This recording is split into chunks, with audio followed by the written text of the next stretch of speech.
সুপ্রিয় দর্শক মণ্ডলী, আসসালামু আলাইকুম। Welcome back to my channel. আজকের রেসিপি হচ্ছে হলুদের ফুল।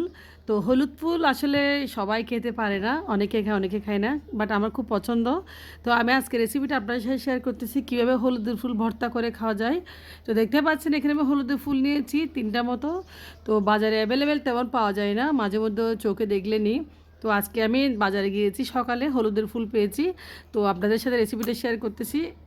তো হলুদের ফুলগুলো দেখতে পাচ্ছেন খুব একটা ভালো গ্রান আছে। এরপর যে হলুদের ফুলগুলো আমি এভাবে পাতাগুলো একটু একটু ছেড়ে নেবো। দেখতে পাচ্ছেন আমি কীভাবে পাতাগুলো নিয়ে নিচ্ছি।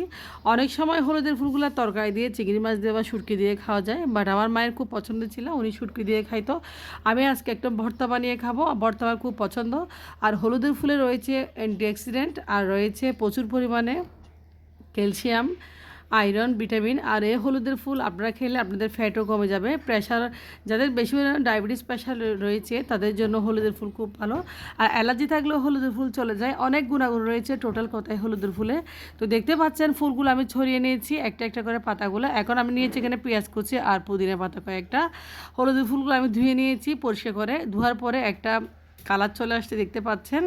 তো ফুলগুলো আসলে এভাবেই থাকে সব সময়, ধুইলের পরে এরকম নিমিয়ে যায়। তো দেখতে পাচ্ছেন আমি দিয়েছি লবণ আর দিয়েছি টালা মরিচের গুঁড়া, শুকনো মরিচের গুঁড়া। তাই ভর্তা বানিয়ে খাবো, আমার খুব পছন্দ, আমার ছেলেও খুব পছন্দ করে এই হলুদ ফুলের ভর্তা। আর দিয়েছি সরষের তেল, দেখতে পাচ্ছেন পরিমাণ মতো। তো সবগুলো দিয়ে আমি একসাথে মাখিয়ে নিচ্ছি। এরপর যে দেখতে পাচ্ছেন, তো গরম ভাতের সাথে এই হলুদের ফুলের ভর্তা অসাধারণ, আপনারা চাইলে খুব সহজেই খেতে পারেন। একদম অসাধারণ। দেখতে পাচ্ছেন আমি একদম হাত দিয়ে মেখে নিচ্ছি। একটু ঝাল ঝাল করে ভর্তাটা বানালে গরম ভাতের সাথে খুব ভালো লাগবে।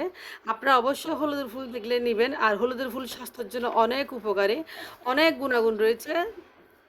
তো আমি যতটুকুই বলছি এর চেয়ে বেশি গুণাগুণ রয়েছে। দেখতে পাচ্ছেন ভর্তাটা হয়ে গেছে।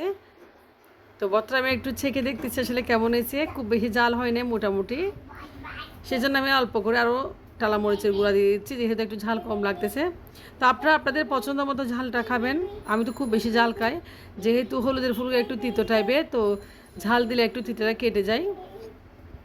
তো এরপর যে ভর্তাটা হয়ে গেছে দেখতে পাচ্ছেন। তো ভাতের সাথে অসাধারণ লাগে। আপনারা চাইলে গরম ভাতের সাথে সকালবেলায় ভর্তা দিয়ে ভাত খেতে পারেন। তো আমি এখন অল্প করে ভাত নিব। দেখতে পাচ্ছি অল্প ভাত নিয়েছি, আমি খেয়ে ফেলতেছি, আপনাদের দেখাচ্ছি। এই হলুদের ফুল দিয়ে ভাত এত যে মজা, অসম্ভব মজা। বিশেষ করে কাঁচা এভাবে করবেন।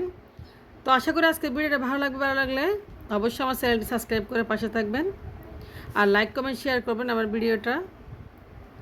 তো ভালো থাকবে, আপনারা আমার জন্য দোয়া করবেন যাতে নিত্য নতুন ভিডিও নিয়ে আসতে পারি। আল্লাহ হাফেজ, আসসালামু আলাইকুম।